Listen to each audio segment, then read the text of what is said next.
गांव का नाम था रामपुरवा, उत्तर प्रदेश के बांदा जिले में। धूल भरी सड़कें, खेतों के बीच बिखरे कच्चे मकान और एक छोटी सी झोंपड़ी जिसमें रहती थी शांति देवी। शांति देवी की उम्र 60 के पार थी। उनकी कमर झुक गई थी, आंखों के कोने में झुर्रियां गहरी हो चुकी थीं। पति की मृत्यु हुए 20 साल हो चुके थे। पति एक छोटे से किसान थे। कर्ज में डूबकर उन्होंने आत्महत्या कर ली थी। उसके बाद शांति देवी ने अकेले अपने इकलौते बेटे राहुल को पाला। राहुल जब छोटा था तो गांव वाले उसे बुढ़ी का लंगड़ा कहते थे, क्योंकि वो पतला दुबला और हमेशा फटे कपड़ों में रहता था। लेकिन उसकी आंखों में एक आग थी।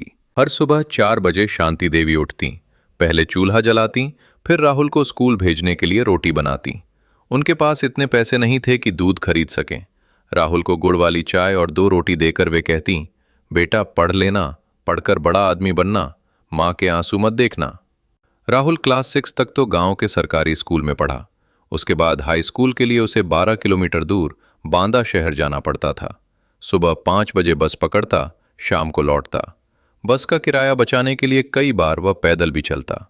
एक बार बारिश के मौसम में राहुल के जूते फट गए। वह नंगे पैर स्कूल गया, पैरों में छाले पड़ गए। घर आकर वह रोया नहीं, लेकिन शांति देवी ने देखा तो उनकी आंखें भर आईं। उस रात उन्होंने अपने सिर का आखिरी चांदी का कड़ा बेच दिया और राहुल को नए जूते खरीदे।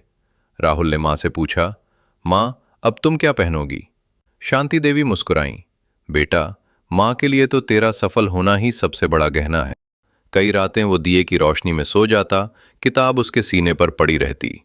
शांति देवी खेतों में मजदूरी करती, कभी धान रोपती, कभी गेहूं काटती।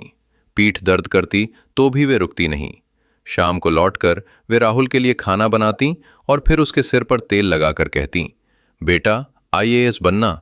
लोग कहते हैं कि आईएएस बन गया तो राजा बन जाता है। तू राजा बनकर अपनी माँ को महारानी बना देना। राहुल हंसकर कहता, माँ राजा रानी नहीं, बस तुझे अच्छे से रखना है। 12वीं में राहुल ने 92% अंक लाए। गांव में जश्न हुआ, लेकिन घर में खुशी के साथ चिंता भी थी। कोचिंग के पैसे कहाँ से आएंगे? शांति देवी ने गांव के साहूकार से कर्ज लिया, ब्याज 5% महीना। लोगों ने कहा, बुढ़ी पागल हो गई है, लड़का फेल हो गया तो कर्ज कैसे चुकाएगी? शांति देवी ने जवाब दिया, मेरा बेटा फेल नहीं होगा। राहुल दिल्ली चला गया। आलोक नगर में एक छोटे से कमरे में रहने लगा। दिन में लाइब्रेरी, रात में कोचिंग। खाना कभी 2 वक्त, कभी 1 वक्त। माँ से हर हफ्ते फोन पर बात होती, माँ आज दाल रोटी खाई, चिंता मत करना। शांति देवी पूछती, बेटा तू दूध पीता है ना? राहुल झूठ बोलता, हाँ माँ रोज पीता हूं। 3 साल की तैयारी, 2 बार प्रीलिम्स में फेल, दूसरी बार मेंस तक पहुंचा लेकिन इंटरव्यू में बाहर। लोग गांव में ताने मारते, बुढ़ी अब बस कर, लड़के को बुला ले, खेती करेगा। शांति देवी हर बार जवाब देती, मेरा बेटा आएगा। राहुल चौथी बार तैयारी कर रहा था। इस बार उसने माँ को कहा, माँ अगर इस बार नहीं हुआ तो मैं लौट आऊंगा। शांति देवी ने कठोर स्वर में कहा, नहीं बेटा, तू तब तक नहीं लौटेगा जब तक आईएएस नहीं बन जाता। माँ जिंदा है तो चिंता मत कर। 23 अप्रैल 2025 यूपीएससी का फाइनल रिजल्ट आया। राहुल कुमार, रैंक 47। जब राहुल को फोन आया तो वो रो पड़ा। सबसे पहले उसने माँ को फोन लगाया। शांति देवी खेत में थीं। फोन बजने पर किसी पड़ोसी ने उन्हें बुलाया, अम्मा राहुल का फोन है। शांति देवी ने कांपते हाथों से फोन उठाया, माँ बोल बेटा। माँ मैं आईएएस बन गया। उस पल शांति देवी का मोबाइल हाथ से छूट गया।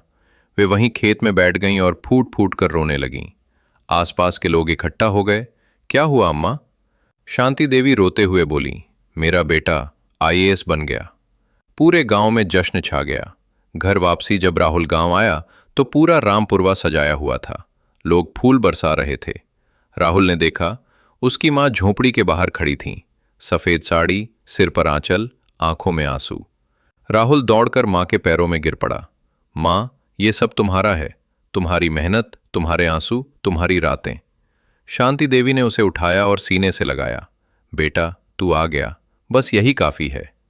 राहुल ने माँ को नई पक्की मकान बनवा दिया, अच्छी साड़ियाँ, आराम की कुर्सी और सबसे महत्वपूर्ण एक नौकरानी, ताकि माँ अब मेहनत न करे। लेकिन शांति देवी अब भी सुबह चूल्हा जलाती थीं। कहती, बेटा तेरी माँ को यह आदत छूट नहीं रही। राहुल अब डीएम बन चुका है, लेकिन हर महीने वो गांव आता है, माँ के पैर दबाता है, उनके बालों में तेल लगाता है और रात को उनके पास सोता है जैसे बचपन में सोता था। एक बार किसी ने राहुल से पूछा, सर आपकी सबसे बड़ी प्रेरणा कौन है? राहुल मुस्कुराए और बोले, एक बूढ़ी विधवा माँ जो अपने बेटे के लिए खेतों में मजदूरी करती रही, कर्ज लेती रही और कभी हारी नहीं। शांति देवी आज भी गांव की महिलाओं को कहती हैं, अपने बच्चों को पढ़ाओ, चाहे कितनी भी गरीबी हो, माँ का प्यार और मेहनत कभी व्यर्थ नहीं जाता। ये कहानी सिर्फ एक कहानी नहीं है, ये लाखों शांति देवी और राहुल की कहानी है जो आज भी गांव-गांव में चल रही है। अगर आपको ये कहानी दिल को छू गई हो तो हमारे चैनल को सब्सक्राइब जरूर करें, क्योंकि ऐसी ही सच्ची और भावुक कहानियां आपके दिल तक पहुंचती रहेंगी।